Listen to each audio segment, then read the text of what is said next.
शहराची खबरबात या बातमीपत्राचे प्रायोजक आहेत Mac care super speciality hospital Ahmednagar.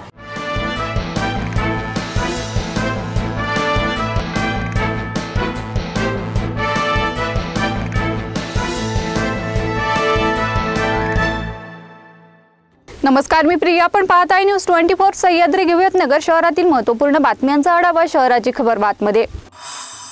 पुस्तक झेरॉक्स करून विक्री केल्याप्रकरणी शहरातील एका झेरॉक्स सेंटर चालकावर कॉपीराइट कायद्यानुसार गुन्हा दाखल करण्यात आलाय। त्यामुळे झेरॉक्स दुकानदारांमध्ये एकच खळबळ उडाली आहे। देवराम बाजीराव गोरे असं गुन्हा दाखल झालेल्या इसमाचं नाव आहे। कोतवाली पोलिसांनी वाडिया पार्क येथे श्रीराम झेरॉक्स सेंटरवर छापा टाकला असता पुस्तकाची झेरॉक्स विक्री होत असल्याचं दिसून आलंय। प्रभू श्रीरामाबद्दल वादग्रस्त वक्तव्य करणारे राष्ट्रवादी काँग्रेसचे आमदार जितेंद्र आव्हाड यांचा राष्ट्रवादी युवक काँग्रेस व राष्ट्रवादी युतीच्या वतीने प्रतिकात्मक पुतळ्याचे दहन करण्यात आले। जोरदार निषेधणी करून आव्हाड यांच्या वक्तव्याचा निषेध नोंदवत समाजात फूट पाडण्यासाठी बेताल वक्तव्य जाणीवपूर्वक करण्यात आल्याचा आरोप करण्यात आला। आमदार संग्राम जगताप यांच्या मार्गदर्शनाखाली सावेडी येथील प्रोफेसर चौकात आमदार जितेंद्र आव्हाड यांच्या प्रतिमेस काळे फासून निषेध नोंदविला आहे। बालिकाश्रम रस्त्यावरील 2 कापड दुकानात अंडर अमर मोर कंपनीच्या नावाचा वापर करून मूळ कंपनीच्या परवानगीशिवाय बनावट पॅन्ट, शर्ट व जॅकेटची विक्री होत असल्याचा प्रकार उघडकीस आलाय।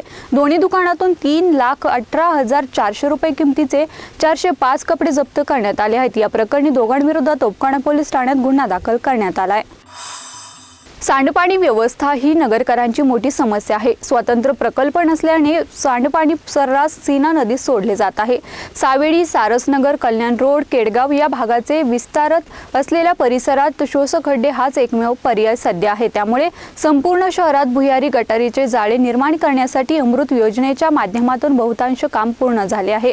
सांडपाणी थेट वाकोडी येथील जलशुद्धीकरण केंद्रामध्ये जाणार असून ते पाणी शुद्ध होऊन नदीमध्ये सोडले जाईल अशी माहिती आमदार संग्राम जगताप यांनी दिली आहे।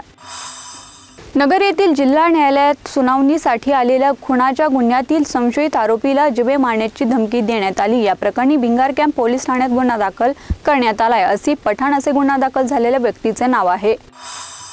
शहराच्या खबरबातमध्ये इथेच थांबतोय, मात्र तुम्ही पाहत राहा न्यूज 24 सह्याद्री।